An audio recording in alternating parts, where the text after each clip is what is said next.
ఇప్పటి వరకు చాలా వార్తలు చూసినాం. అవేందంటే కూల్ డ్రింక్ల వ్యాన్ బోర్ల పడితే జనాలు ఊరుకొచ్చి కూల్ డ్రింక్స్ బాటిల్ ఎత్తుకపోవడు, అట్లనే కోళ్ళ వ్యాన్ బోర్ల పడితే కోళ్ళని ఎత్తుకపోవడు, మందు వ్యాన్ బోర్ల పడితే మందు బాటిల్ ఎత్తుకపోవడు, అట్లనే పెట్రోల్ ట్యాంకర్ బోర్ల పడితే బకెట్లకు బకెట్లు పెట్రోల్ ఎత్తుకపోయే వార్తలు. అయితే ఇప్పుడు కూడా ఓ పెట్రోల్ ట్యాంక్ గట్లనే రోడ్డు మీద పడ్డది. మరి ఏమైతుందో చూద్దాం పాండ్రి. అరే ట్యాంకర్ బోర్ల పడి పెట్రోల్ అంత పోతున్నది కదా, అయ్యో అప్పటికే సగం రోడ్డు అంతా తడిచింది. మరి బకెట్లు పట్టుకొని ఎవ్వరు కనబడతలేరేంది అనుకుంటున్నారా? ఆడా ఈడ ఊర్లకు దగ్గరనైతే ఎత్తుకపోదురు కావచ్చు, కానీ ఇది సికింద్రాబాద్ మెయిన్ సిటీలా పోలీసులు ఉండే అందుకే ఎవ్వరు సుక్క తీసుకుపోయే సాహసం చేయలేదు.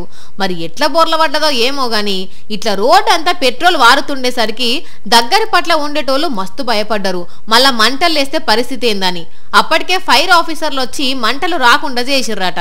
అట్లనే ట్యాంకర్ ను కూడా జెప్పున్నే జేసీబీ కేన్లతో లేపిచ్చిర్రు. ఆ పెట్రోల్ మించే బండ్లు పోతే జారి పడతారని బారికేడ్లు అడ్డం పెట్టిర్రు పోలీసులు. కానీ అట్లా కింద పోతున్న పెట్రోల్ నన్న పట్టుకొని వస్తే ఈ నెల బండ్ల పెట్రోల్ కొట్టించుకునే అవసరమే లేకపోవు అనుకోవచ్చు కదా నుల్లా. అదే రోడ్డు పంట పోయే పబ్లిక్